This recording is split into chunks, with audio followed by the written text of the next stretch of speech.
That is just heartbreaking the way folks have politicized people trying to keep us safe and protect us. And that it's almost like it's almost like, you get spit in the face and then stabbed in the back. Like you get both of those at one time. You a police officer? Oh no, that's pastor. That's right. that kind of Sometimes happens. you get the same kind thing. of the same You kind of get the same thing too. Yes, can happen very much.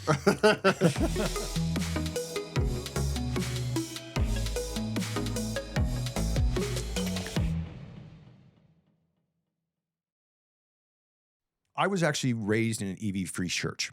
Okay.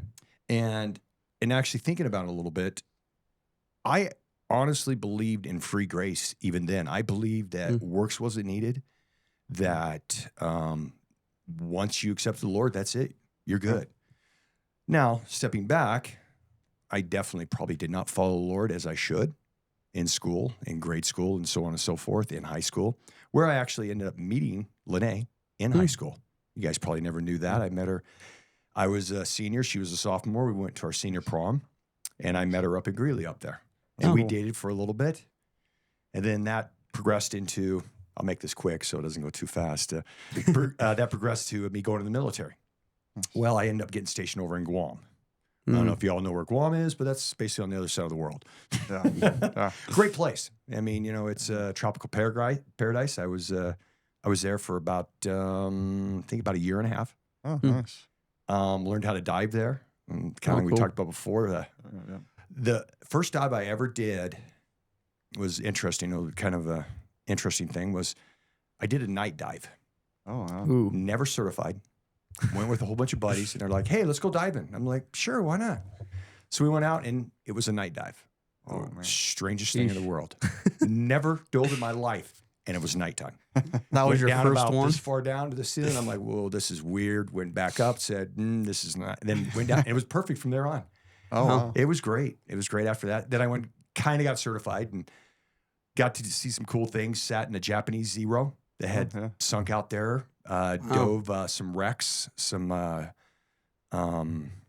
ships that had gone down. They had the Marianas Trench out there, which is basically a mile plus deep.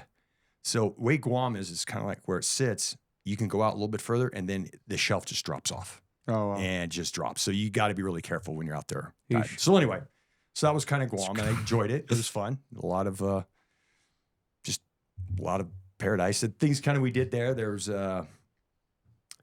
one thing that we kind of did was kind of not really smart, but in the military you do a lot of dumb things. As Joey would contest too. There was this one area where we would go out and drive to this, because the island itself is I think it's about 3.5 miles long and about a mile wide, and that's it. Oh, wow. And it's about 90% jungle. Wow. Oh, wow. So there's really not a lot to do there except the beaches and hang out and drive around a lot. So we found this area where this natural waterfall was. Oh, But when you jumped, and we were about 2 or 3 stories up, you had to land in about a square about this area right here. Oh, man. You had to time it You had to just have some perfect. So pinpoint accuracy for that. pretty much, yeah. So, that was fun things we did there. Yeah. Then ended up coming back to actually Denver and stationed out at Buckley, which was good. It actually kind of, well, I guess backing up to that with Lene, it's kind of like, even when I met her in high school, I was like, you know what? I think this is the girl. She definitely didn't think that, but I did. But you know how guys are. We're like, yeah, that's it. Yeah. So when we were in Guam, I remember there's times that I'd call her. Well, back then we didn't have cell phones. You actually had to go in this little booth and pay exorbitant amount of pricing to call back to the States. And it would be like, hey, how are you? Doing good. How are you doing? Fine. What are you doing? It was that It's like you're on the delay. news. It was amazing. So anyway, I talked to her every now and then, and just still stayed friends. So then it ended up fast forward. I came back to Denver. Well, we kind of started to be friends again, and then we started dating again. Yeah. And so while I was here, I ended up going to Saudi Arabia, Persian Gulf, on a short TDY, as you would know what that is, for like 3-4 months. What's a And TDY? that was interesting, was it? What's a TDY? Temporary duty assignment. Yep. Where basically you're still assigned your main location, but you have to go somewhere else to do a specialized thing. Oh, okay. And that was when, I forget what we were in conflict with at that time. That would have been 87, 88. So we were protecting the Persian Gulf out of Saudi. Well, anyway, so we were guarding the AWACSs. And that's just a big plane that has a big satellite on it. So it was kind of cool. I mean, to do that and everything. But anyway, so Lene and I kind of dated off and on, and then she graduated. At that point, she went out to LA to go to Biola, school out there. Mm-hmm. And so then I basically was about ready to, and while I was there, I actually had a top secret clearance because of what I did out there at Buckley. Mm-hmm. Okay. So when I got out, I ended up basically going to work for Lockheed Martin. And I was like, this is not for me. Yeah. So I ended up testing for LAPD and got hired for LAPD. Nice. Moving forward, went out to LA. We started dating again. Oh, yeah. So as things progressed, my joke always is, my wife said, okay, quit stalking me. Fine, I'll marry you. That's funny. So anyway.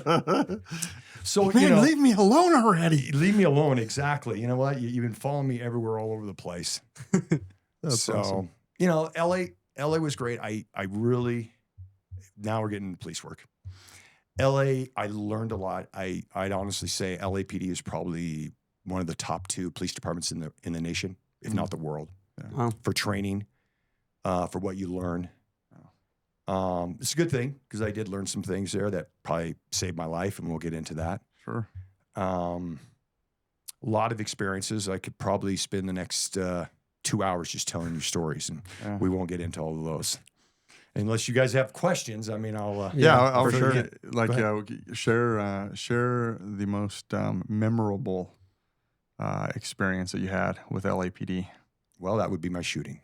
Okay. That actually was that took place in November 26th, 93, I believe it was. No. Yeah. I don't remember the year. Yeah. Anyway, it was a month before we got married. Okay. And Lene was back here in Colorado planning the wedding. Yeah. Okay. 91. There you go. You got to get that one right. Yeah, I know. So I just had to backplay that. Sorry, sweetheart. The stress was getting to him. So, how it all played out was, I was Billy Smith, my partner, and I were working what we call a backfill. In other words, an extra assignment. I normally work during the days, and this was in the evening, so it was like an extra duty kind of thing. And we were just basically patrolling the projects. And when I worked South Central LA, my job was to patrol in the projects. You have Nickerson Gardens, Jordan Downs, and Imperial Courts. It's the 3 major projects in Watts, as it would be. So that's a tough neighborhood then. Very tough. Yeah. Especially then. Now I don't think quite as much, but back then it was very, very rough. Very rough.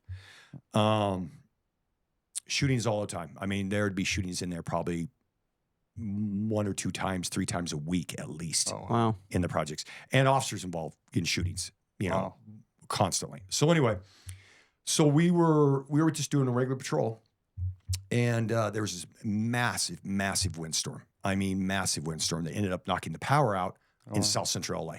I mean, all of South Central LA, there was no power. Jeez. And kind of give you a little background. When you work for LAPD, you have what they call an airship, a helicopter. Biggest help you ever have as a police department. And well, being a windstorm, that helicopter's down. You can almost guarantee in LA there was usually 2 to 3 helicopters up at one time. Wow. Because of all the different areas. Dang. So if you needed one, you had it. So excuse me. So we were doing regular patrol, and then a call comes out, shots fired in Nickerson Gardens. This is one of the projects we worked in. And so as we were getting closer, we met up with a couple other officers, and you could hear them, pow, pow, pow, pow, pow, pow. Bow, bow, bow, bow, bow, bow, bow. And you could tell it was a fully automatic gun. You could just tell by the sound of it. We're like, okay, we could tell where the sounds were coming from.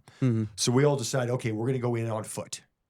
So we kind of all went on foot, and it's really hard to explain without drawing it out, but we were between two project buildings, and we were kind of walking up the side of one of them, and it was pitch black, but your eyes kind of get, if it's pitch black, your eyes kind of get used to the light, what light you can see.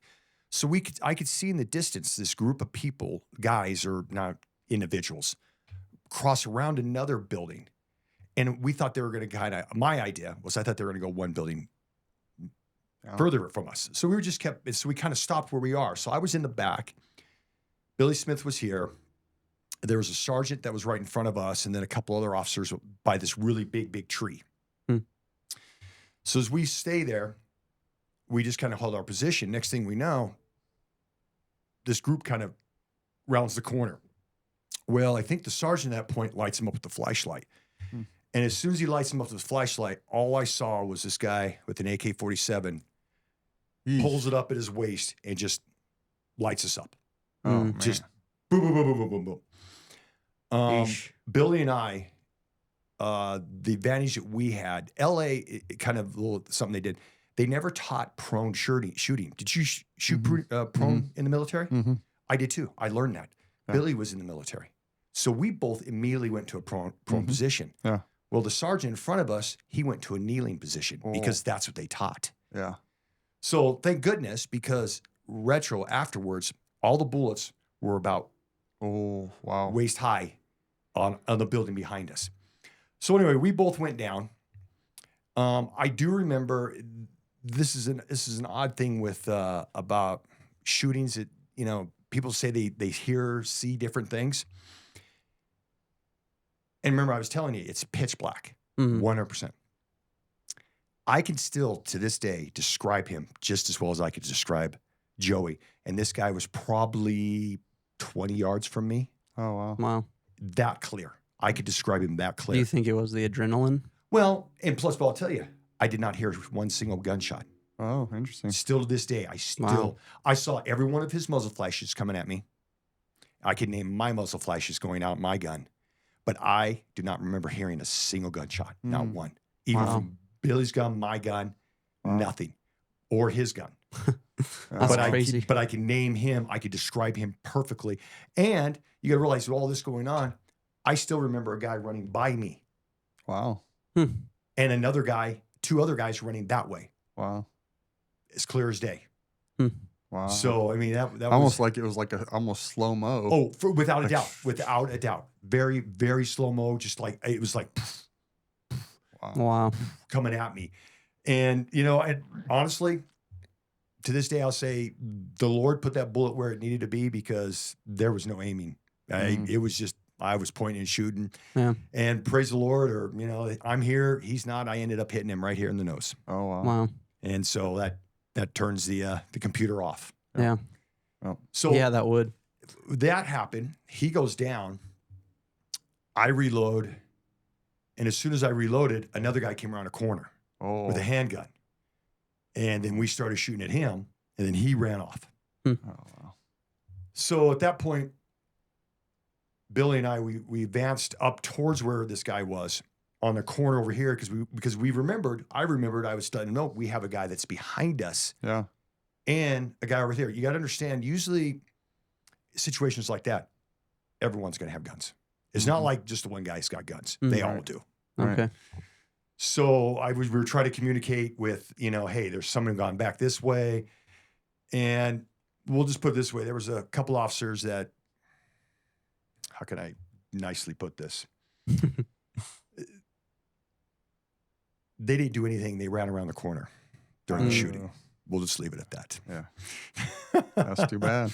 So that's not a good feeling. Sure. Yeah. No. Yeah. So anyway, we get to where we need to be, and we're looking at Henry Pico was his name, and he's on the ground. The AK's there next to him, and we're holding our positions. And during the shooting, I was not scared at all. It didn't faze me. I was like, this is what I was trained to do. Yeah. This is not a big deal. I can deal with this. afterwards, that's when I got scared. Oh, yeah. Because all the people started coming out of the projects and they were going to lynch us. Oh, man. Yeah, Eesh. old lands. Oh, my lands, for sure. Oh, man. So we were all just like, oh my goodness, what do we do? So we're calling on the radio, officer needs help, shots fired, officer needs help, shots fired. Usually within a police department, you put that out there, they're there. I Yeah. mean, it's no waiting for it. It's no, let's take our time. They're there. No one's there. No one's there. No one's there. And I'm just like, we're Oh, freaking man. out. Yeah. And then the crowd starts coming up onto Henry. They're screaming, yelling, they're, everything else. Someone goes in there, grabs the gun, Uh-oh. Uh-oh. and backs into the crowd. Well, I have a sergeant over here yelling at me, don't shoot, don't shoot, don't shoot. Just like military, Yep. you very rank oriented. Yep. So he's yelling, don't shoot. Retro, I probably should have, but it's one of those things. It's, Yeah. you're listening to your superiors. Mhm. So I didn't shoot. Well, the gun disappears Mm. Oof. into the crowd. So I know there's a gun in the crowd. Got a Now, rogue what we gun out didn't- there what we somewhere. didn't know was one of us had hit the magazine. He had two 30-round clips taped back to back. Oh, okay. So somebody hit the magazine, and so he didn't have any more bullets. Oh, No, we didn't know that Hmm. until after the fact. Okay. But anyway, so the gun disappears. So we're thinking, okay, there's a gun out in the crowd, and so we're like really starting to freak out here. Yeah. Oh, Where's our help? Where's our help? Where's our help? Yeah. Nothing. Crickets. And it's just like, we're just like, seriously, what is going on here? Oh. Finally, the cavalry shows up. And we're just like, what in the world? Later on, we found out. I understand, but it's not what you want to have. They held off because normally when a help call comes out, everyone just gets there as quick as they can. One car here, one car there, one car here. Just as quick as All over anyone the gets place. in Yeah. there. Right, right. Well, since we were ambushed, they didn't want singular ambushes all happening because that happens a lot out there. Oh, yeah. And I can kind of tell you another story about something similar to that. So they held off the officers outside of the project till they had enough to come in and force. Oh, okay. Well, but that's not what I want to see. Yeah. I want my brothers there. You want something, yeah. I want some people there. I Hello? want them Yeah. back up now. I need bodies. So anyway, so they finally get there. We get out of there. Everything else, blah blah blah blah. Here they're there. So that's when the fun happens, as it would be. Mhm. I'm on the front page of the LA Times at this time Oh, wow. Wow. for shooting and killing an unarmed man. Oh. Not I the had good Maxine kind of Waters press. and Jesse Jackson Oh, man. calling for my The job. worst people in the world. Calling for my job. Thank goodness it was in 91 and not 2025. Yeah. You're Because right. I will tell you right now, they probably would have fired me anyway just because of the Oh, way you would have probably went to jail. politics so- are now. Yeah. Even though it was 100% justifiable shooting, Yeah. that they'd probably do that. Yeah. But anyway, so that was that. And then you got to realize that happens. I call Lene and say, hey, by the way, I'm okay, but this is what just happened. So think about it, exactly. In her mind, You're she's like, done. she's like, what am I marrying this person for again? Why am I marrying him? Kind of It's thing. time to go work at a Subway. Yeah. So we'll chuck that up as life one, and we'll continue on from there. Can I ask you a question? Great. Though? So now, when they said no gun, it's because somebody ended up taking the AK, correct? And so then they jumped on the bandwagon. Oh, there's no weapon. There's no weapon. Okay. I see how that plays And out. remember, I said someone hit the magazine, Uh-huh. Mhm. right? And so there were bullets all around him. Oh, yeah. So the narrative read, we shot and killed this guy, and then came out and dropped bullets and casings Wow. all around him. Oh, I What? can show you the news articles. That's That is- exactly what it read. Wow. That is But- heartbreaking. Yeah. That is just heartbreaking the way folks have politicized Mhm. people trying to keep us safe and protect us. Mhm. Mm-hmm. And that it's almost like it's almost like, you get spit in the face and then stabbed in the back. Like you get both of those. Yeah. At one You a time. police officer? Yeah. Oh no, that's pastor. That's right. that kind of Sometimes happens. you Oh, get the that's same kind thing. of the same You thing. kind of get the same thing too. Yes, can happen very much. All right, so that's the first one. Yeah. Oh, I guess a little bit more onto that was, I will say, thank goodness I had probably the greatest chief to ever be police chiefs, and that was Daryl Gates. Oh, nice. Mm. Didn't know him from Adam. We had probably 9,000 officers at the LAPD at that time. Oh, wow. Day 2 of the shooting, he goes to the media and says, understand this, guys. That man was trying to kill my officers. They did what they had to do to protect their lives and others. If you Good for have him. any issues, you address it to me. Nice. Good for him. Yes, exactly. Exactly. So, That at least Good had to man. feel good. At least well, they did feel somebody good, to have your but back. I'm still beat up in the media. Yeah, Oh, The media yeah, still for tore sure. me up Oh, yeah. until the whole thing down the trial, and we actually ended up getting the other guy that shot at us. We ended up hitting him Oh, till we wow. got him, and he admitted to it and everything. So it all came out. Yeah, But yeah. it came out in like page 722 of Of the LA course. Times, and this Right. article that officers were acquitted because they did what they had to do. Yeah, because the narrative Didn't doesn't fit. It doesn't fit their narrative. Yeah, So therefore, exactly. so we'll put it in there just so far down that really Yes. nobody's going to notice, and who cares Exactly. because it's not the headline. So Exactly. That's too bad. Yeah. That's It's a joke. manipulative in and of itself. Mm-hmm. Mm-hmm. Mm-hmm. That's too bad. So fast forward, we stayed out there, and then I can kind of tell you a little bit about the Rodney King riots. Mm. Yeah. I was in South Central LA during that time. That would probably be my Oh, yeah. second memorable Oh yeah. thing. I remember very well that my partner and I, we were working power shift in the projects. Mm-hmm. Basically, it's from 10 a.m. till 7 p.m. Wow. Oh, every wow. day. And then another car would come in at 7 p.m. and work another 8 hours. And so that all we did was responsible for those 3 projects. Wow. That's all I did was deal with gangs in those projects. Oh yeah. Yeah. Doing that, one of my jobs was I actually rode bicycles wow. in the projects. Eesh. That sounds Sketchy. very dangerous. Have to wear a juggernaut suit while you're going through there. Yeah, really. I will tell you, it was you get a lot of bad guys that way Oh because yeah. you can sneak up on a lot of people. Oh, Oh, I can see I that, got yeah. a, I got a lot of bad guys Yeah, on that's good. bikes, but you got to be careful. I mean, because Oh, you yeah. don't know what kind of ambushes are going to be there. Yeah. But anyway, that's my job. Yeah. So we went to work that day. I just remember, and they were talking about how they were going to read the verdicts for the officers that were involved in the Rodney King trial. Oh. So my partner and I, we went down to the light rail station that was right next to Imperial Courts, and we were listening to the verdicts being read, and they're reading them off: not guilty, not guilty, not guilty. And this is probably about I want to say about 3 o'clock in the afternoon, 2, 3 in the afternoon. Mhm. Okay. Not guilty, not guilty, not guilty, not guilty. I looked at my partner and said, it's going to be a long night. He goes, no. We're off in a couple hours. I says, oh, no, we're not. So we left and we went back to one of the shops that was right next to in Nickerson Gardens. The Asians usually own most of the retails Oh, didn't know in that. South Central LA, I didn't know that. and told him, hey, you need to close up. Lock up and close up. Mhm. They're like, okay. They didn't question. If we told them something, they were pretty good about it. So they That's did. That's good. Next thing we knew, I worked 36 straight hours from when Mm. that first happened because Wow. all Hades broke loose. Oh wow. It was, we couldn't drive anywhere close to the projects because any car that would drive close to the projects would get shot at. Oh Wow. man. Did not matter. Dang. We got to the point where all they would do was loot a place and then they'd light it on fire. And then the Goodness. fire department would try to come put it out, and then they were shooting at the fire department. Goodness. So then Jeez. we just ended up basically roaming around protecting the fire department and stuff like that. Hmm. Some of the interesting things that happened during that time,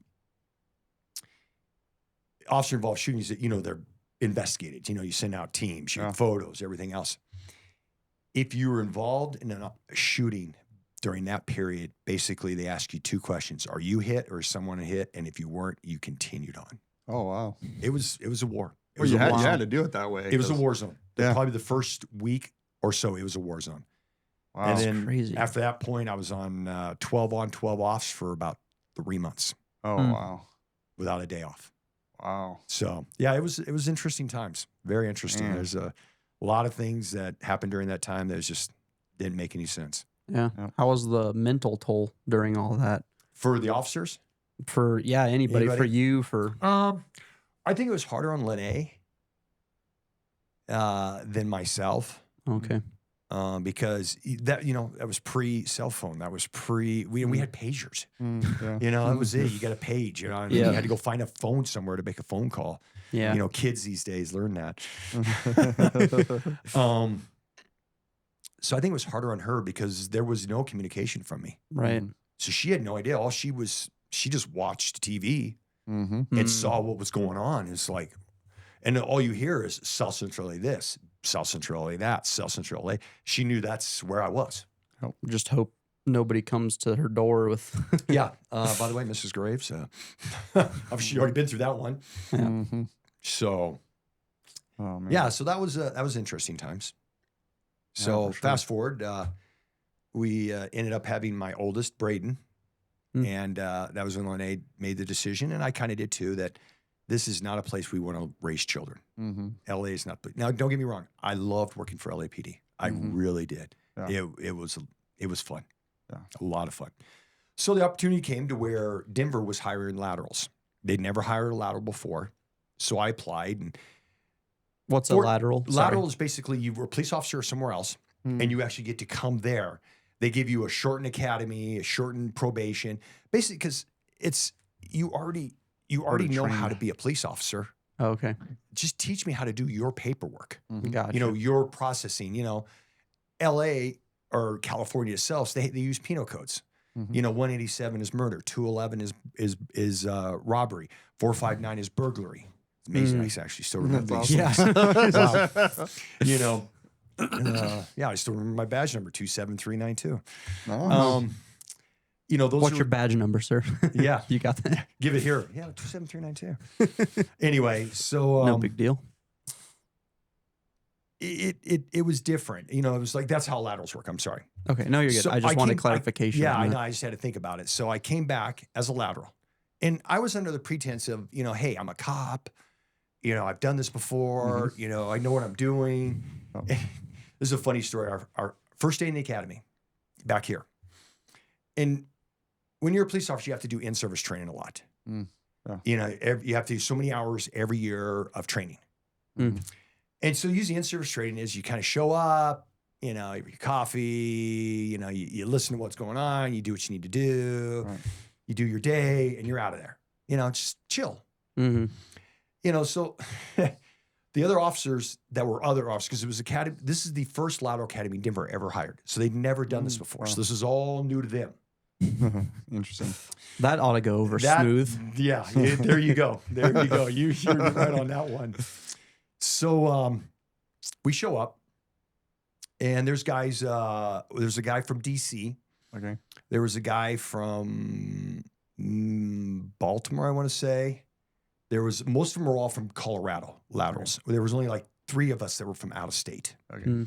And LAPD, where I came from, was the largest police department out of any of those guys that had come back. I'd imagine it'd have to be. Yeah, with what for the sure. stories Well, you there's just only- told us. Well, you've got Miami-Dade County in Florida, and the only reason why they're bigger now is because they took Miami Police Department and Dade County and combined them, Okay. and then Okay. of course New York. New York is just ginormous. Yeah.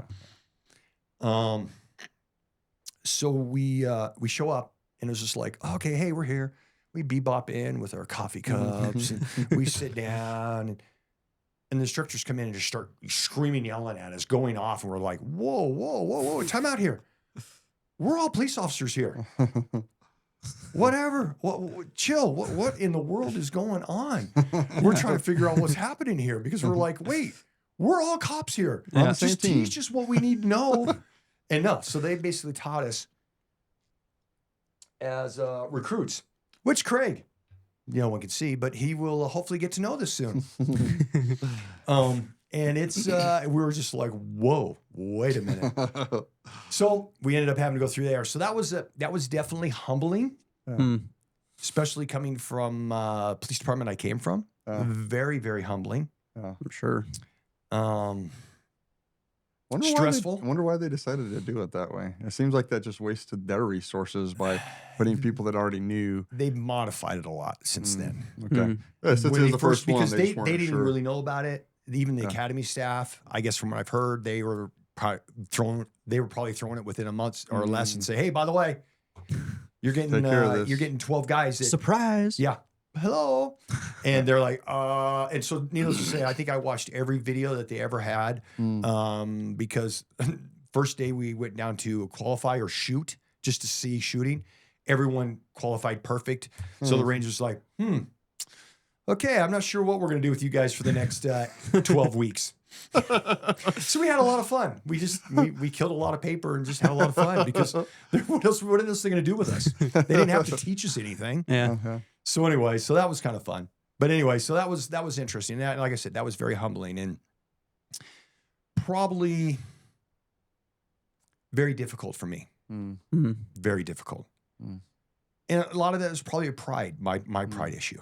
Because I was a very prideful man, which it's not very godly. And probably at that time, I probably wasn't following the Lord like I should. I always believed in the Lord. I probably didn't follow him like I should.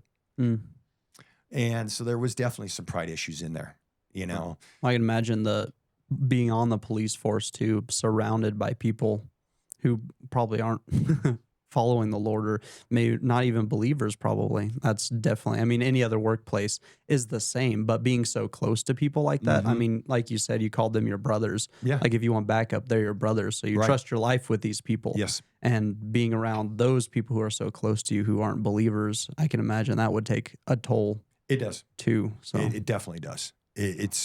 I'll tell you one thing, even when I started in LA, Lene and I made a decision. I made the decision, but she agreed and everything else. That we just didn't associate with officers outside of work because it just the environment.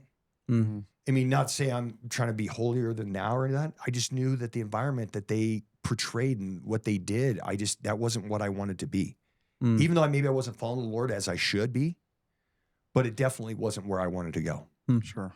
And I think that is probably one of the reasons why we're still married. Well, between pastors and police officers, the divorce rate is skyrocket compared to the rest of the world. Because of stuff like that. Right. So anyway, like I said, that probably that was probably hard, and that took a toll on my marriage because I kind of blamed Lene, and I shouldn't have for coming back to LA or coming back to Denver. Never. Oh, okay. Because she really wanted to, and I supported her in that, but I think I subconsciously I kind of blamed her, and I shouldn't have. So there was some bitterness that you didn't Oh, yeah. plan on. It just ended up happening because of we'll do this, but then because of all of the circumstances that took place when you got here, it's like, oh man, Yeah, that can creep don't in. know that I liked this decision a whole lot, and then Exactly. it just kind of hit. Okay, Exactly. I never even wanted this in the first place. Yeah. Well, somewhat that. Yeah. I mean, I thought it was a good opportunity because my parents lived here too. So I thought it was great Okay. to be able to Okay, back, with my parents too. And her parents were here. And I think family's very important. And don't get me wrong, it was the greatest decision I ever made. We ever made as a couple. But at the time, I think I was probably holding some animosity. sure. It just in the whole thing, just because, like I said, came back to that pride thing. I had this training and I was the shizness of and I come here and the only thing I get told is it doesn't matter what you did in somewhere else. It only matters what you've done in Denver. And I'm like, whoa, time out, guys. I have more experience than every one of your gang officers dealing with gang members. And you're telling me I can't even go do this for at least 5 years? Oh, Wow. What in the world? Yeah, that would be a hit Yeah. to anybody's pride, really, Yeah. regardless if you have a pride problem or anything. Right. Yeah. And not just pride. I believed I had the expertise to do it, Right. to be good at that job. yeah. So fast forward, there was a lot of other things that happened between now and then and now. And I always made the best of my career for whatever I could do. I try to do the best I could at where I've been. So should we get on to life number 2? Yeah. Yeah. Let's see. I got to look at my notes so I make sure I get this all right here. Bring them out. Yeah, I know.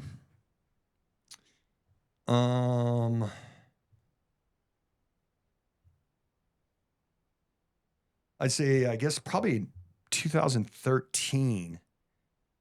Didn't know I had a blood disorder. It's called factor V. I don't know if you know what that is. Nope. Yeah, actually, my wife has factor V.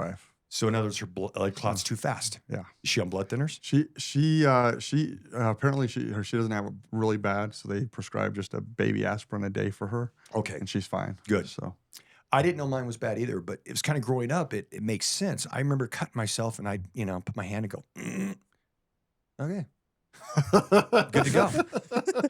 I'm a superhuman. I know. I was Yeah, gonna say, I'm like, he ooh, felt like speaking of, Wolverine. He's like Yeah, superhuman. no, I was like, Whoa. coolest thing. wow, this is awesome. I never thought about it. All right. And, we got to figure, look how many years had gone by. And for, probably a month, my calves were killing me. They were hurting. I was telling my wife about it. Oh, this hurts terrible, really bad. And then, as us guys are, that all of us are, I'm laying in bed and my chest hurts and, it hurts in here and this arm hurts and everything else. And what do we do when we have pains? See, arm hurts, chest hurts. Oh, possible heart attack. Okay, cool. Back to sleep I went. That's pretty much what I did, and then, I did that for a couple days and then it kept getting worse. And one morning I got up and I'm like, oh, this is what's going on.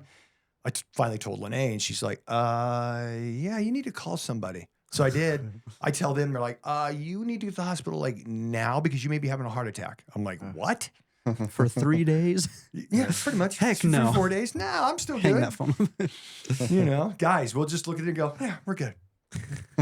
I'm feeling good today. I haven't had any pain. I'm Exactly. doing great There today. you I'm go. probably better. Yeah, today I'm like, oh, this is good. I'm right. Yeah. And tonight I'm like, So go to the hospital and they do chest x-rays. They find 3 out of the 4 of my lobes in my lungs were plugged with blood clots. Oosh. Man. How risk or how fatal is that? That blood clot breaks loose. It goes up into your brain, and you can pretty much call it. Mhm. So what they determined was the pain I had in my calf was the blood clots. They broke loose, made it up into the chest. Luckily, the chest caught them before they caught the brain.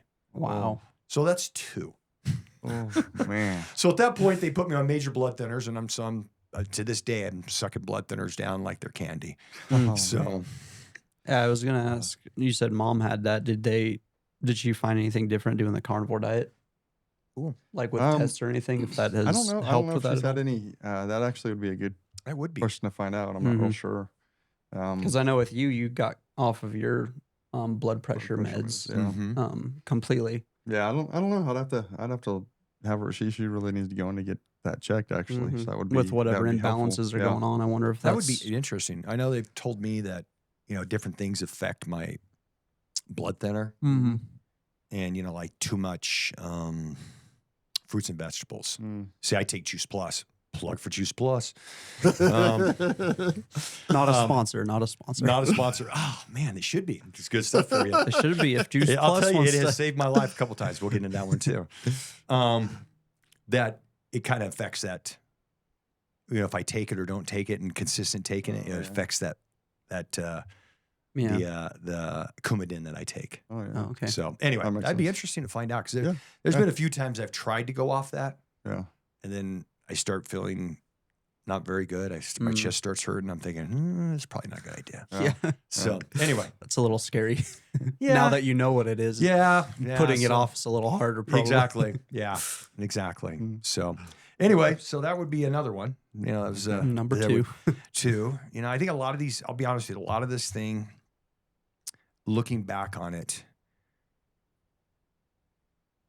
I honestly believe the Lord was trying to get a hold of me, Mm. trying to wake me up Mm. to a lot of situations that I was in and what I was doing. It's pretty powerful.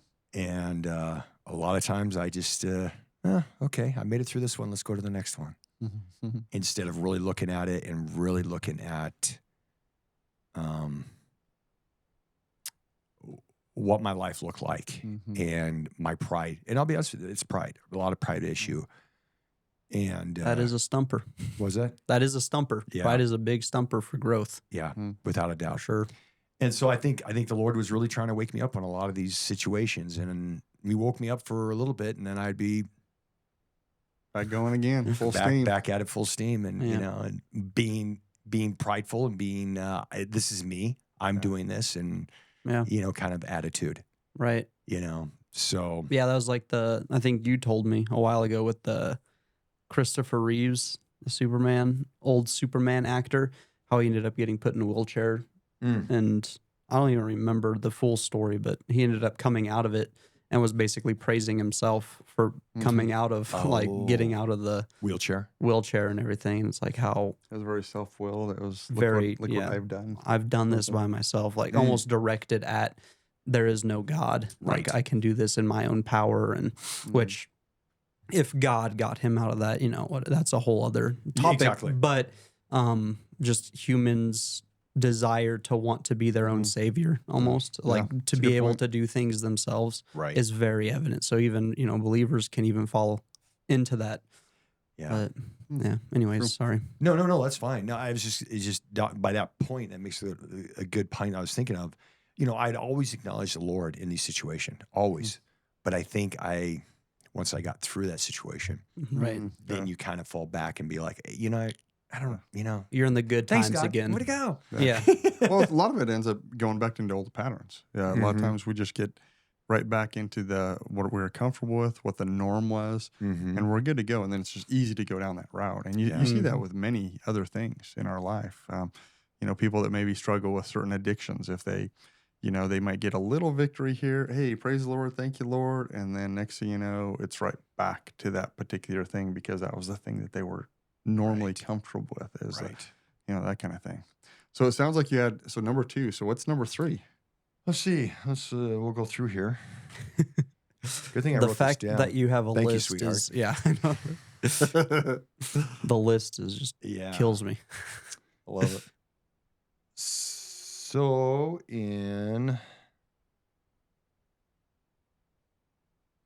I'd say 2016, I think is probably what it was.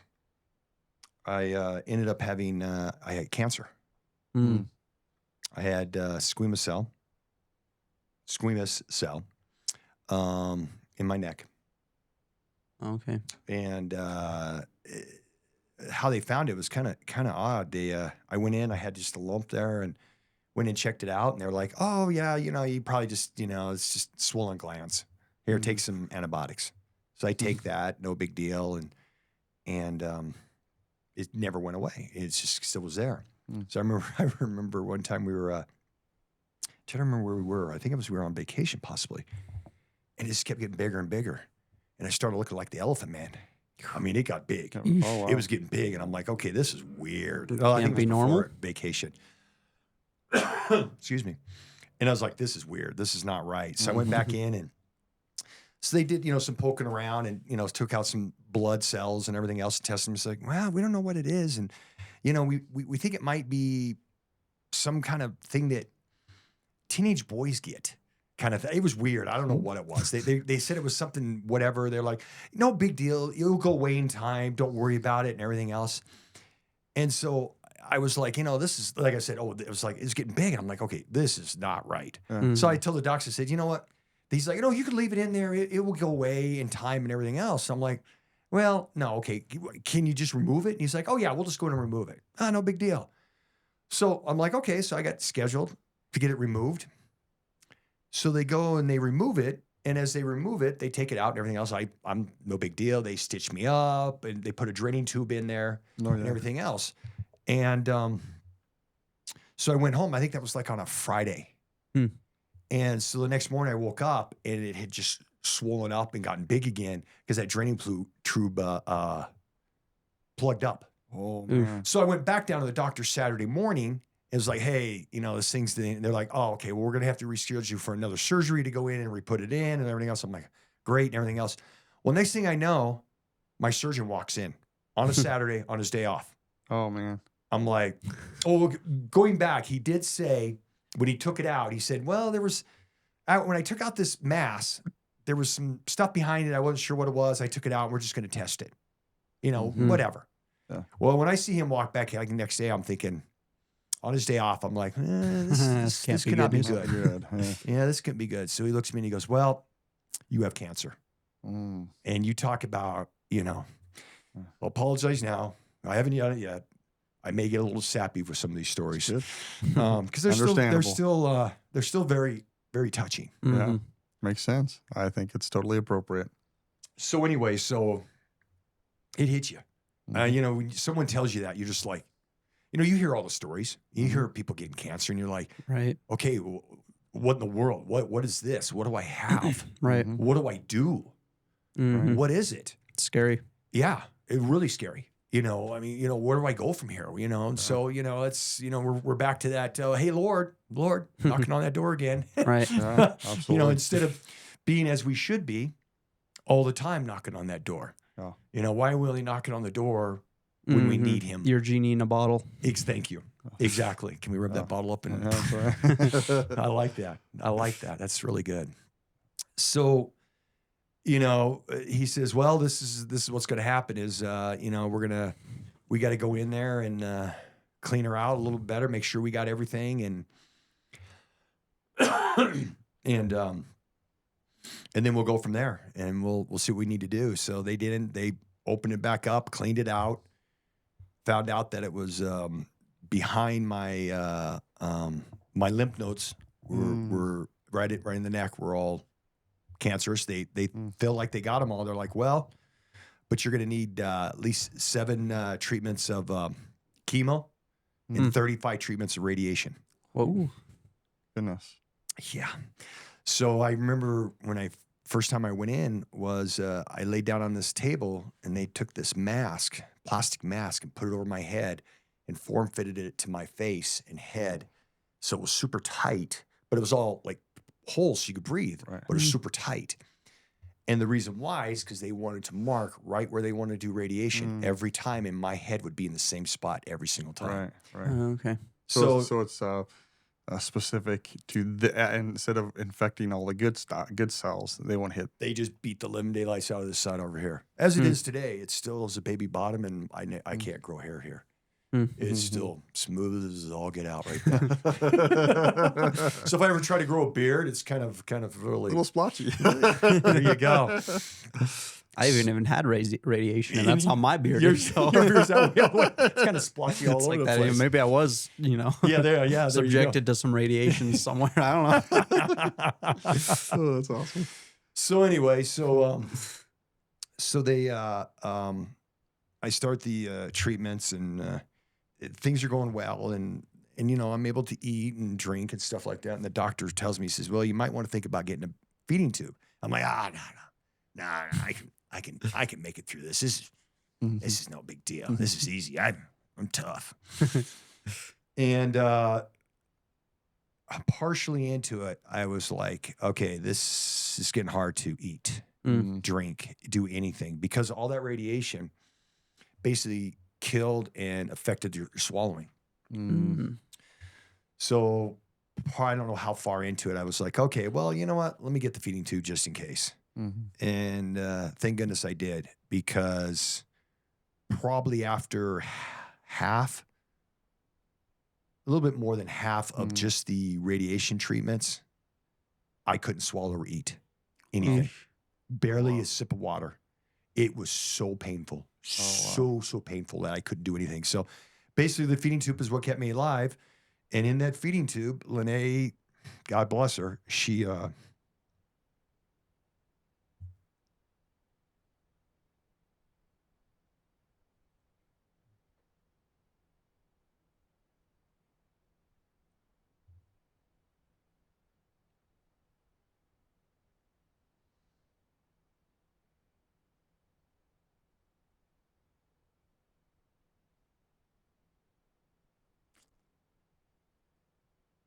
It's definitely a tough thing to go through. Yeah. Mm-hmm. She did a lot of research in things that I could use and need for my body to survive. And God sent me on words that what she's just thinking about this, what she's been through in my life that I've been through, that her support is just amazing, Mhm. beyond words. Anyway, Which Oh. is a good point, because I think something that most folks don't even think about until they have to go through it is that, like all the things that you've gone through are big and hard things for you, but people always forget about the spouse, the one that's in the background that has to come and then take care of Yeah. and be there with the person as they're going through Yeah. all of this. That's a really, really heavy load Mhm. to go Very through. heavy. Yeah. So anyway, so she did a lot of research in figuring out what you could squeeze into this tube. You know, a shot, and you just squeeze it, and that's how I ate. Um,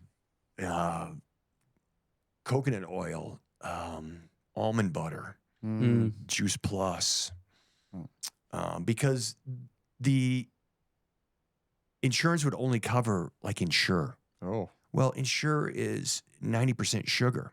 What I did learn about sugar is cancer's attracted to sugar. Mhm. They Yeah. like sugar. Yeah. Cancer cells do. Yep. So why would, when you're going through cancer, encourage you to take a lot of sugar? Yep. You know, you're just asking cancer cells to, hey, let's just keep having fun here. Let's have the party. Keep it Yeah, going. keep it going. Conspiracy theory. So she found this stuff that was the pouches, and I'm not even sure what it is. I can't even give them a plug. I wish I could. That was phenomenal. Mm. That mixed with all that other stuff, and that was my my 2 or 3 times a day feeding. So Wow. I got fit. That was my feeding. Yep. During a lot of that time, I was still working while I was going through a lot of that, except towards the end. Honestly, I thought it would be more towards the end or the middle, but towards the end is when I got really, really sick, and it was really difficult, where I could not work. And that was after I'd been through all the radiations and chemo. The thing with chemo was, I guess this is probably considered almost a life there. One of the times I was hooked up for chemo, and I was eating a Subway sandwich, and my lungs and my throat just started closing up. And then I couldn't breathe. Legitimately, Oof. I could not breathe. Lene thought I was choking on something. And I was like, and I mean, it stopped. I could not breathe That's at great. all. And I'm freaking out. She's yelling at the nurses. They're coming over. They're shooting me up with this stuff and that stuff. And then I finally was able to breathe. What they found was there's a preservative in the chemo they were giving me that I'm allergic to. Oh no. That basically closed Oh. everything up. Oh. So, Man. yeah, exactly. Goodness. Polysorbate is what it's called.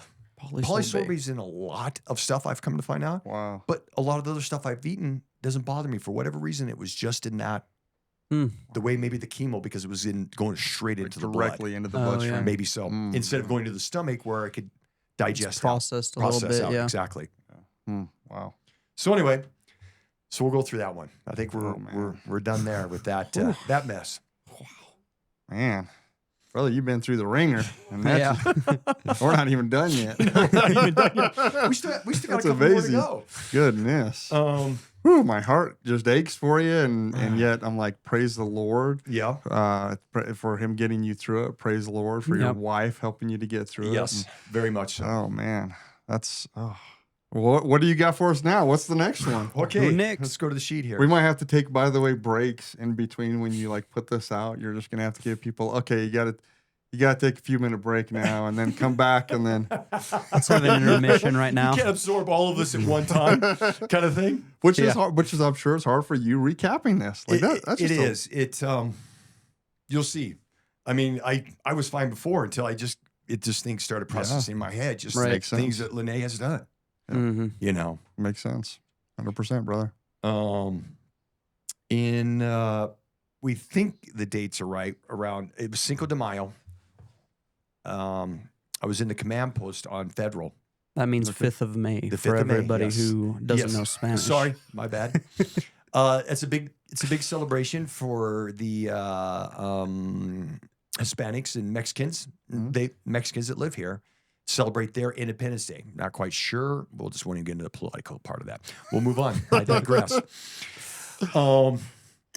They cruise up down Federal all night. So we basically have a lot of officers out. I was in charge. One of the jobs latter part of my being when I was downtown was I was in charge of the command post. And that would roll out for big incidences and different things like that.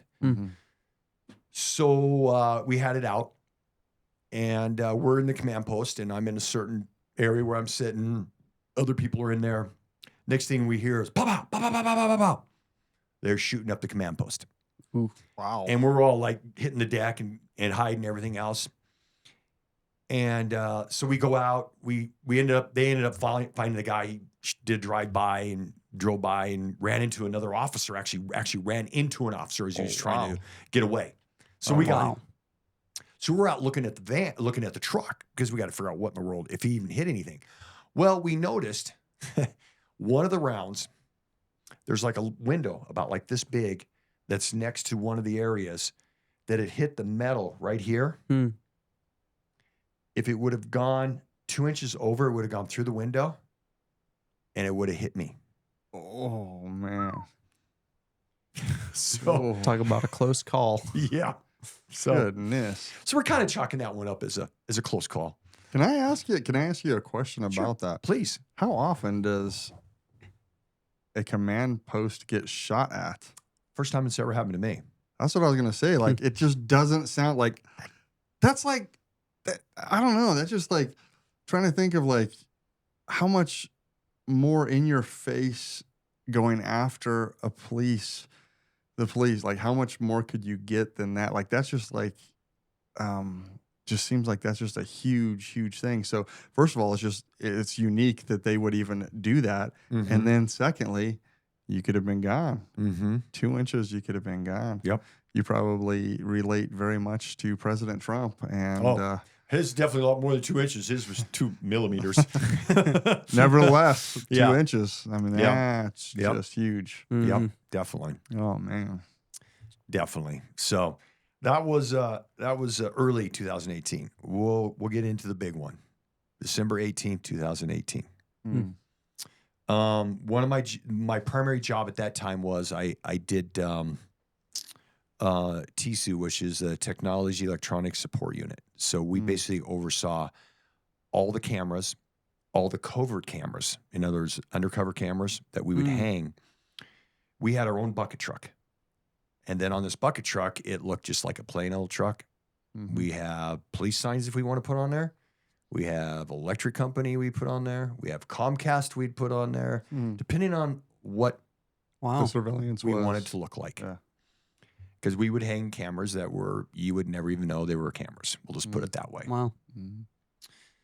So a lot of our jobs we did a lot of, we'd always go out and do what we call a site survey on the location if we were going to hang a camera. We always looked at Google Maps and say, okay, hey, this would be a good location right here. But 9 times out of 10, the pole moves. It isn't exactly what we want. So we'd always kind of look at Google Maps and get an idea, but then we'd always go out and drive by and just kind of make sure, hey, yeah, this looks like a good place, because a lot of times when we did these cameras, we would do them at 4 o'clock in the morning, 3 o'clock in the morning, because bad guys aren't usually up around that time in the morning. They've pretty much done their stuff and gone to bed. So it's good for us to get in, get out, and not be. I mean, there's times that we'd have to do stuff during the day, but then that's when we'd be Comcast, Right. Makes sense, or an electric company. Yeah. So it was a fun job. Don't get me wrong. We did a lot of cool stuff. So I ended up getting a request, because we'd always get all these requests from the detectives that are doing something at that location. They want to see what's going on. So they actually had to get a warrant. They would go get a warrant, say, hey, we want a warrant camera on this location because we want to observe blah, blah, blah, blah, blah, blah, blah. Not getting into details because it's not relevant. Right. But that's kind of what they would do. And then we would review it, look at it, and say, okay, yeah, that's possible, or no, that's not going to happen. So anyway, so this location that was actually actually just south of here, outside of Denver. And we would hang cameras outside of Denver if they were doing investigations in other jurisdictions. Hmm. So I was like, okay. So that day, my partner and I we'd actually gone and hung a camera out in Montbello, Mhm. and then went back to the office. And then what I'd plan on doing was going by that location on the way home, taking the bucket truck with me, Mhm. and then meeting my partner then in the morning to hang the camera. Right. So I went by and did the site survey. Well, we'll just put it this way. I assume I went by and did the site survey, and I'll explain why I'm making that statement. Mhm.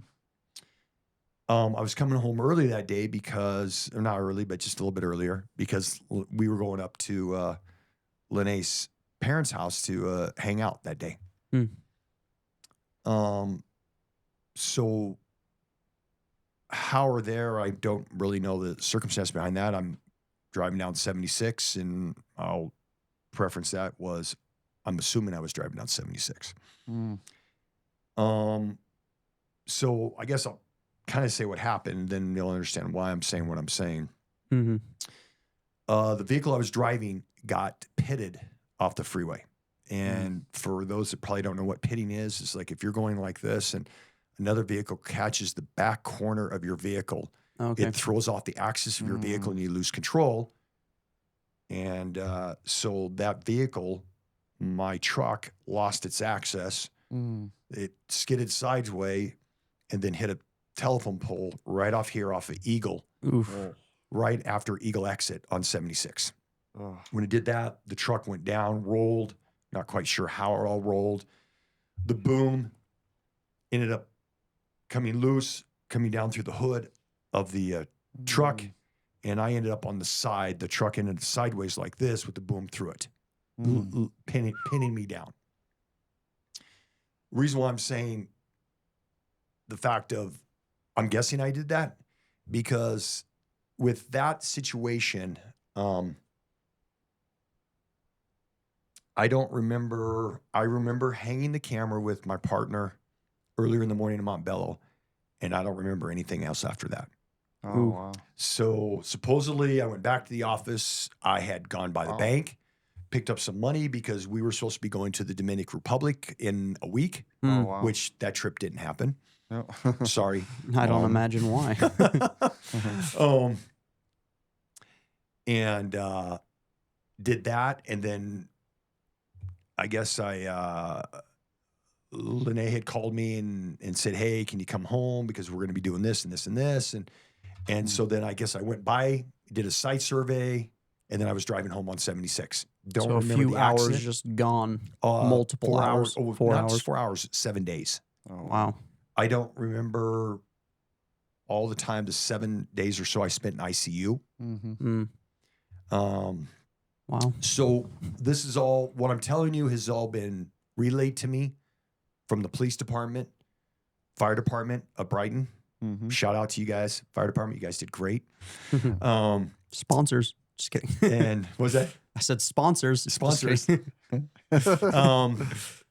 That they said, they told me that when they pulled up on the accident, they didn't expect to find anyone alive.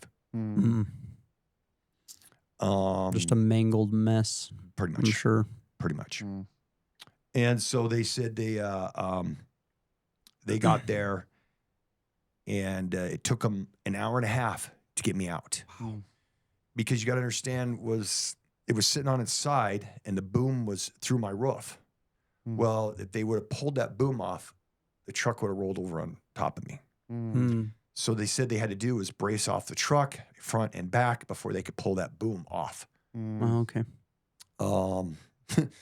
A funny story to that was they told me that I was conscious the whole time. They said, not a happy camper. We'll just put it that way. Mm-hmm. They kept telling me, "Hey, this is a Brighton Fire. You've been involved in an accident." And they said, I just kept saying, "Get me out of here, why am I in Brighton? And I'm a Denver cop. Hmm. Hmm. And they kept saying, no, sir, you're a Comcast driver. And they said that was irritating me. Yeah. And they said that I was we'll just say not probably in my best light from what I mean, this isn't on my personality, but they said I was very direct in how I was telling them I was a Denver cop. We'll just put it that way. We'll just leave it there. I think everyone could kind of understand what was being conveyed. We'll have to have a separate R-rated segment for people. That would be a very R-rated segment, and I do apologize. I apologize to them afterwards because that is not my personality at all. Sure. I don't communicate like that. I don't talk like that. Probably a little bit of grace in that situation, you know. Yeah, I let's hope think so. so. I think so. I definitely needed some grace there. I think so. Yeah, But they said I was very irritated that they would not acknowledge the fact that I was a cop. Mm. And they just kept saying, no, sir, you're a Comcast driver. Because you got to remember, what did I tell you? Oh yeah.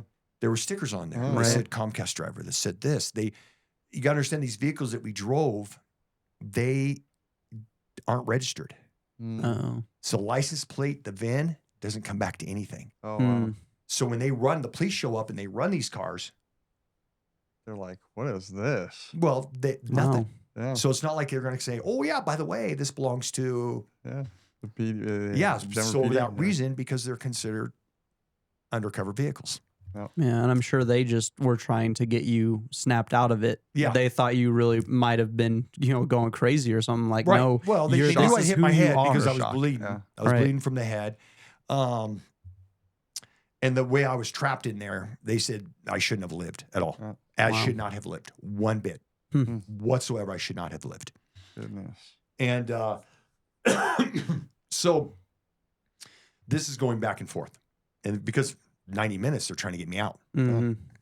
So they finally were able to get down towards me. Funny thing is, well, they said I was holding on to my gun. And somehow, some way, they were able to get my gun from me Oh wow. and give it to a police officer. And they were so confused. They tell me the story. They were like, we're so confused. Why does a Comcast driver need to have a gun? So they're thinking, well, maybe he has a CCW, whatever. Yeah. And they didn't think anything about it. So anyway, then they get my gun. They finally were able to get to me a little bit. They get my ID. And they pull out my ID and they're like, wait, there's a police ID in here. Mm. This guy is a cop. They said they were so confused. They were like, is he moonlighting as a Comcast driver? Is he? They were just so confused. That's I funny. mean, you can imagine. I mean, they're trying to figure Oh, this whole yeah. thing out. All right. No information going into it. Yeah. Just- Yeah. So they ended up then calling down to Denver and saying, hey, perchance, do you have this individual Hmm. working for you? Oh, yeah, he does work for this unit. And yeah, he does do this. And yes, that is our vehicle. And they're like, he wasn't lying. So if about he's that, nothing else, he's at least honest. Yeah, They know exactly. that about you now. yeah, exactly. So meanwhile, remember the story that I told you a while back about the blood clots? Oh Mhm. yeah. What am I on? Blood thinners. So Exactly. you're probably, that's not good. Uh-oh. That's So a bad recipe right there. So during the accident, what happened was my leg got broken in two places. Oof. My forearm got shattered, broken. My pelvis was broken in 5 places. Ooh. My sacrum was removed, or the spine to my tailbone was separated. Oof. To the sacrum. Mm. I was bleeding out internally. They had no idea. Yeah. Oh Mm. man. None. So as they're going through this, they finally were able to get the roof off and get me down to a point to try to get me out. As they're pulling me out on the gurney, they lost me, is what they said. I just went limp. I was done. Oh man. Ooh. And I think what they said what happened was because then finally everything opened up and all the blood just gushed Yeah. out.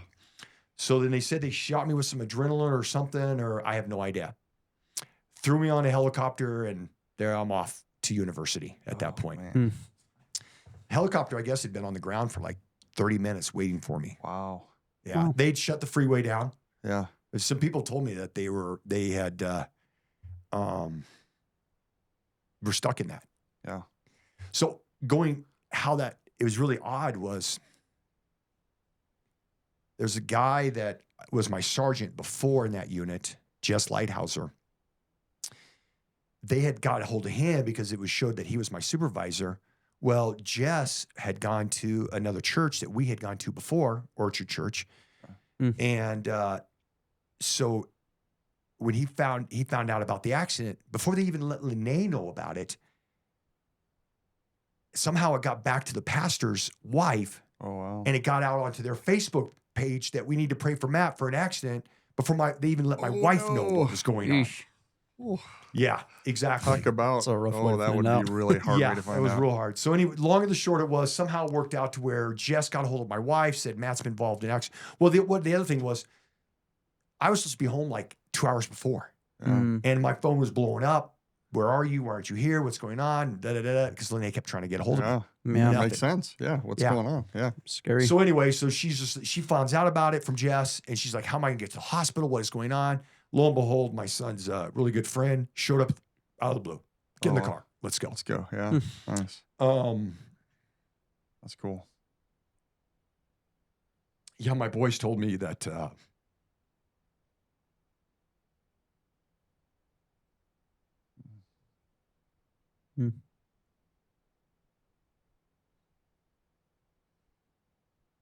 I think for this episode, we're going to have to put a disclaimer that we need to make sure that we have people have Kleenex on hand as they watch it. Where's my Kleenex? I know. I've been thinking it the whole time. Like, man, we need to make sure we have Kleenex. Anyway, when Lene called my boys relayed the story that they, especially Camden,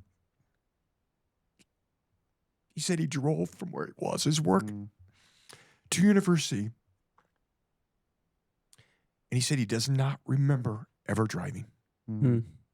But he said he probably broke every law in the book. Oh, yeah. Getting there. Yeah. So anyway, so that was interesting. Oh, yeah. So I guess she gets there. I guess I'm in ICU. They tell me when they got me to the hospital, they ended up giving me 5 units of blood. Wow. I was pretty low. Wow. Pretty low. Man, that's There wasn't really a lot low. left. Goodness. There wasn't a lot left. Where were you actually? Because you said you were bleeding from your head, right? And then Yeah, internally, was there internally. anywhere else that's just inside that you lost? Like, Well, no, my leg. I got a big old scar here. A massive cut. I'd here. imagine that was That was bleeding from the pretty bad. break somehow, but everything was internal.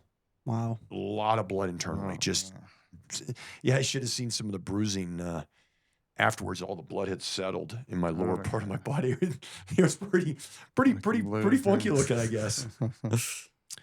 So, I guess at that point I was in ICU, and Lene had no idea if I was alive or dead. Goodness. They said I was in an accident. They Jess told her, he's alive, but he's being airlifted. We're not sure what's going on. Yeah. So, Wow. it was pretty bad for her. Oh, Yeah, I'd imagine. That's a horrible information to end up getting. hmm Just hard is what I mean. Just Right. like how devastating is that? Yeah, I And can't imagine. especially with the backdrop of all the other things that we've just talked about. Like that's probably, I'd be interested in her perspective as well. I mean, at some point you have Right. to just feel like, all right, Lord, what's going on? Yep. Here's another one. That's, like just, Oh yeah, for sure. oh man. Just for keep sure. on coming. So then I guess I ended up I spent about 2 weeks in ICU. I've had a total of 10 surgeries. Goodness. Um, Wow. difficult. I was off the job for 9 months. Mm. They told me this would be a 12 to 16 month recovery, and I was back in 9 months. Wow. Wow. That's pretty impressive. So, and I don't want, that definitely wasn't me. I really, truly believe, I was in great health at the time. Kind of back up a little bit, kind of talk a little bit about basketball. Oh yeah. We played last night. Thanks, Joey. That was, that really made me feel good. Yeah. Really good. Stuff. Good.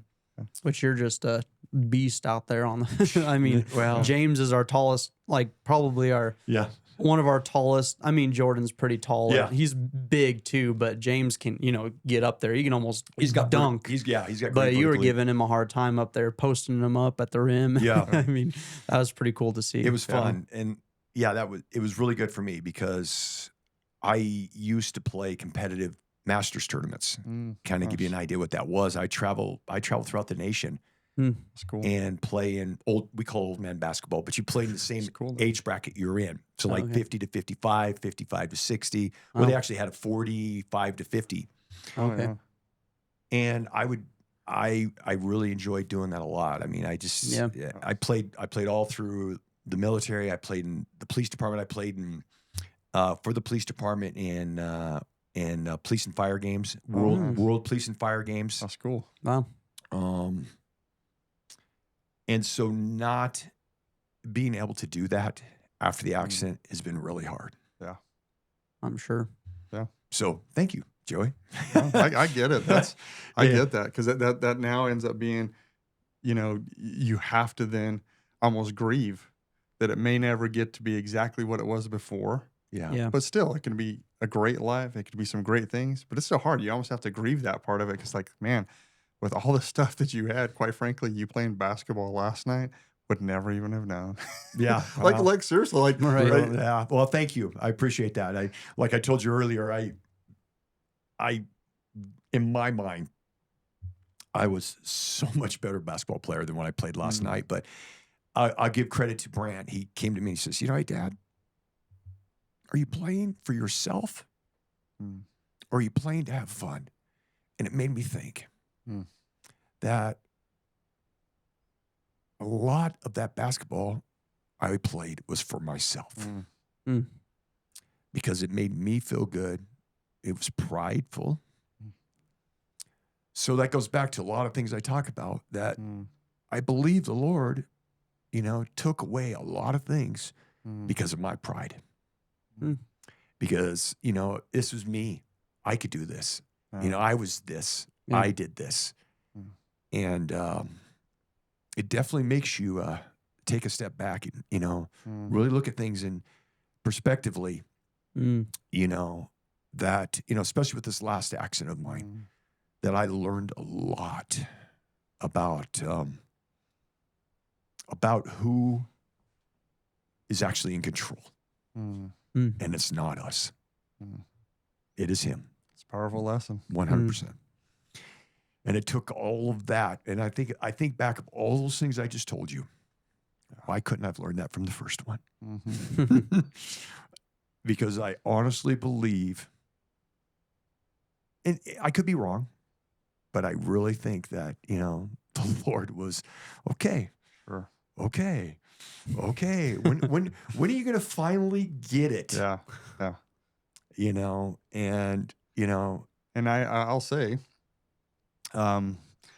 you guys have been coming to our church for a couple of years now, and I will tell you that I think you learned your lesson, and I think that I just from the first time that I met you, it's not like it's. And don't get me wrong, I'm not like, oh, that Matt, he was way out in left field. You weren't at all.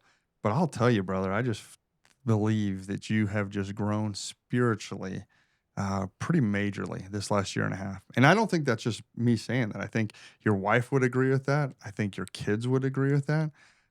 The other pastor here, Pastor Noah, would also say Yep. absolutely.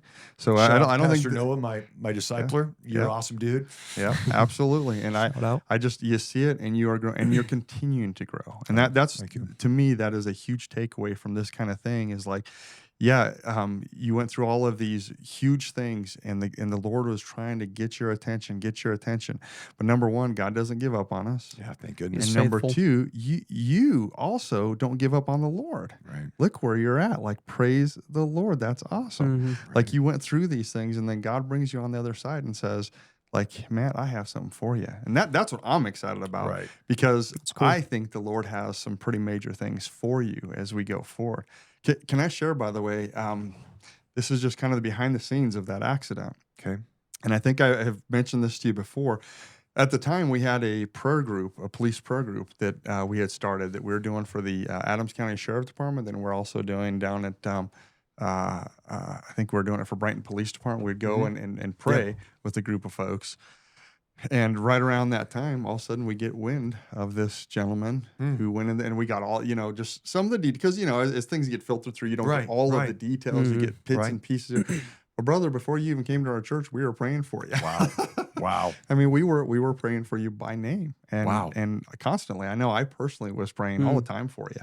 Wow. Just at home, not just when we went then. I was Right. praying for you all the time, and for even praying for Lene at the time, not even knowing her Wow. at the time, Wow. and just the cool connection. I think that the Okay. way the Lord also, as the body of believers, universal body of Christ, like we know other believers and things are going through and praying for them. So I just think that's really cool. That's awesome. And I'm blessed that you're a part of our life. I love Well, it. thank you. Yeah. So you. absolutely. Awesome. Well, thank you for sharing that. Yeah. So I think, with that, it was definitely difficult. For sure. Going back to the reason why I think I recovered it within 9 months is because I was in such great shape. Mhm. And my therapist, he did say that. Mm. And he said, he honestly said, you probably would not have lived Mm. if you weren't in as great shape as you were in. Wow. So, That's good. yeah. So Another reason to be in shape. it is, to be fit. Right. Like both you guys are doing. You both look great. Come Thanks. along. Yeah. But, So anyway, that kind of brings us up today. Yeah. And so now- the safety team director. Safety team. I came here and I saw the safety team, and it was okay. Tell us how you really feel. Yeah, well, I believe that it needed a little love. It needed a little tweaking. We'll just TLC. put it that way. Mm. So I think Joey and I may have had a talk about it here or there. Mhm.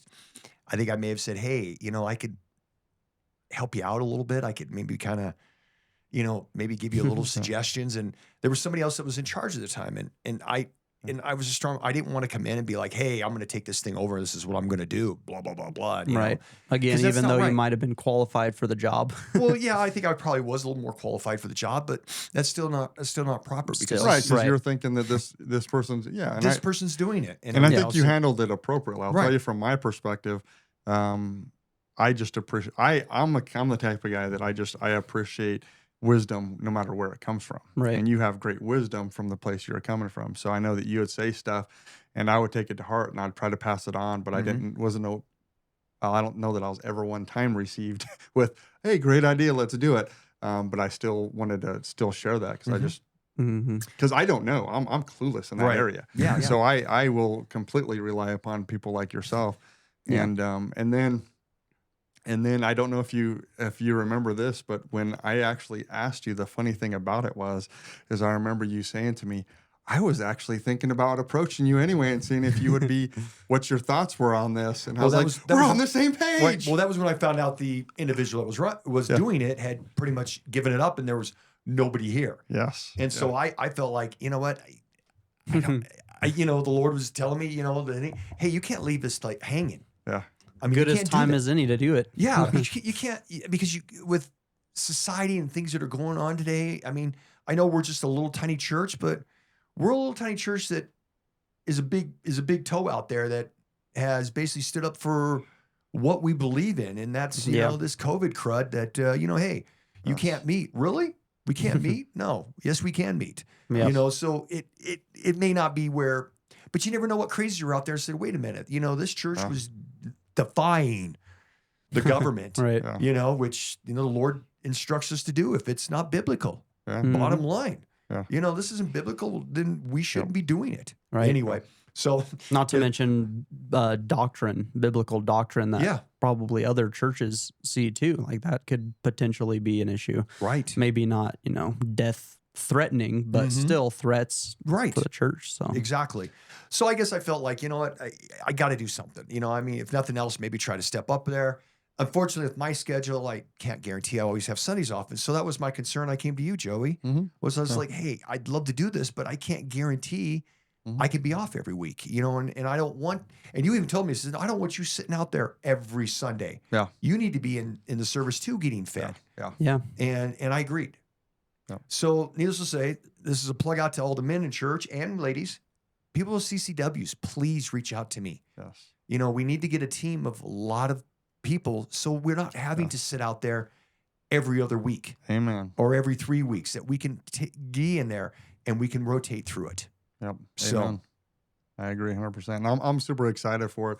I think we're going to have more and more folks, not only volunteering, but I know that you've even been talking to a few folks that even have been coming. And so we're Yep. going to have newer folks that are going to be coming. And I really think that I just think we're in a good place right now. I think it's going to be a few months to get Yep. many more It's folks. But I definitely, think it's going to happen. definitely in a baby steps. We'll just But put I it think that way. Yeah. I'm excited for it because I think that I think the safety team is going to be, that ministry is going to be in a whole nother level that I'm super excited about. So I'm super excited. Is there any, because you said anybody with their concealed carries to join you, is there any future plans to actually go take a class with people who are interested, or is that not? I'm not going to offer that class Mhm. because there's a lot to it and a lot of Mhm. time. Yeah.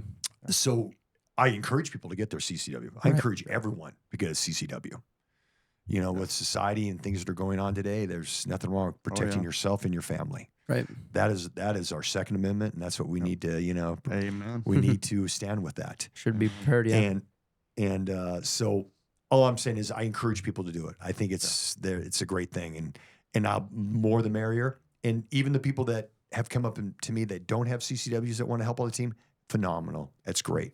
We will find places for you. We will find areas or avenues that can assist. Yeah. I just trying to weave all this together right now because Right. it's all new. And there's a lot to it. And I think a big part that was missed from the previous leadership was even like the elderly or little things that might happen. We'd have an elderly person that would fall, and the Mhm. instinct of the team was go get the pastors. Right. But why? You're the Right. safety team, the safety of the elderly person. Yep.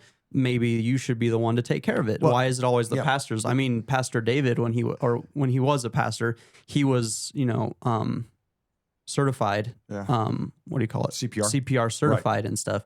So he would be called upon. My dad used to be certified. I don't know if you are anymore, but used to be certified. So they would be the ones, let's go get them. Well, why Right. are none of you CPD certified? Mm-hmm. Why are you calling on the pastors to come? The pastors are, trying to do the other stuff that they Right. have to do. Right.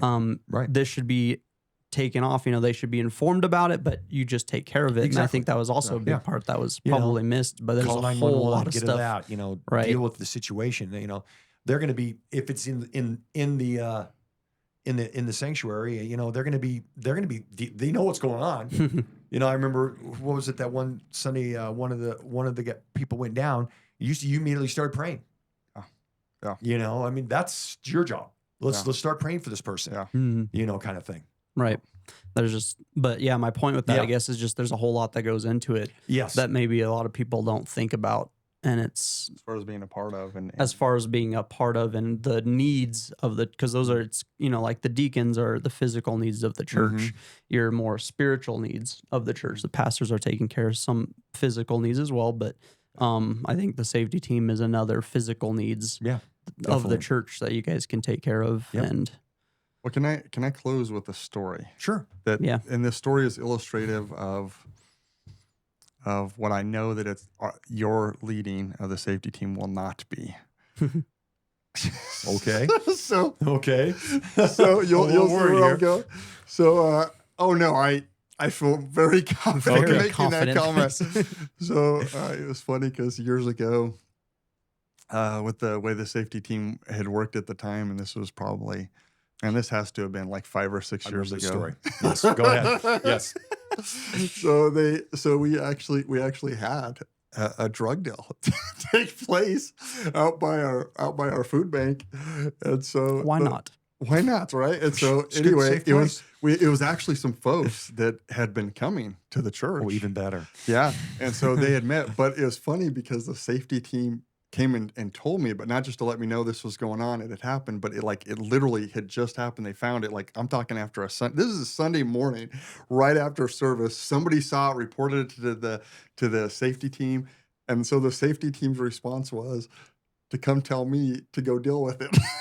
And I'm Pastor, like, come on. I don't even have a weapon. Like, I don't know. Like, not that these guys will have them, but they're a drug deal. Like, You when you never got know. drugs, sometimes, Yep. if not most Yeah. of the times, That's these ridiculous. folks they have weapons, you know? Yeah. And so I'm like, Or violent. Even okay. if they don't have weapons, they're violent. Yeah. Throw Yeah, hands exactly. at our pastor and knock him out for a week. So So I went and confronted. It was just like, but I feel fully were they confident. there with you though when you went out? Like were they No, behind they weren't you even. back Well, in they the weren't other even place? with me. you. They didn't even go with me. Oh, no. my. Wow. I ended up having to Walk go on. because as I was walking, I thought they were with me, and as I got closer, I went, As you turn around, there's It's me. I'm like, Okay. okay, hey, and then I talked to I won't say the gentleman, the folks' names on the podcast, but it was like, because I know that, like I said, they had been coming. They were one of them had been coming to church since they were like younger, but then one of the other ones was fairly new, and I was pretty sure the only reason that guy was coming because this other guy apparently was selling drugs. Right. he was his And dealer. and I don't know that it was like this long frame. Like I think it probably had gone on for a few weeks anyway. Got it. And then fortunately somebody caught on that there's some funny business going on over here, and so they put a stop to that. Fortunately, we haven't had any more drug deals over That's a there. good That's been a good thing. good. So, but brother, I'm totally excited to see how you're gonna continue it's awesome. to move things with that. So Wonderful. and thank you so much for your time today. I appreciate Yes. it. I think this thing, and when I told you when I asked you if you'd be willing to do it, is I thought this is going to be encouraging for folks, and Oh, hope a so. lot of our folks, a good chunk of our folks, have been just watching these Fellowship Friday podcasts to get to know folks, and just know that as a result, you're going to end up having folks that maybe you hadn't even talked to before coming up to you and just saying, "Oh man, hey," and there's just Oh, it's you gonna are develop sappy, that. dude. Absolutely. Oh, they- what they're I didn't gonna realize you No, cried they as love much it. as Yeah, Pastor you're Noah. You're just a yeah. You and Noah. Yeah, you guys are Noah. He You is tissue all the time. mentoring him. Thanks a lot. Yeah, Yeah, but thank you so much. You're welcome. It's an incredible testimony. yeah, And I hope people do come up and talk to you and get to know you better. I didn't know a lot of that stuff. I mean, I knew a little bit, but like secondhand information, Right. just other people Right. telling me. But hearing it from you and just the impact that it's had and the emotion you have behind it too, because I think that's a part we miss out. I mean, I'm not a super emotional guy, so being able to see other men being emotional about stuff, and that is a very emotional thing, but that you're coming out the other side of it, not letting those emotions guide you like through the whole thing. It's the fact of the matter is this happened. You seeing God through the whole thing and then him seeing you through it is absolutely incredible. But thank you so much for your time. Thank you all so much for watching. We'll see you guys in the next episode. Be sure to like, subscribe, comment, whatever else you do with these videos, and we'll see you guys in the next one. Thanks. Bye. take care. Bye.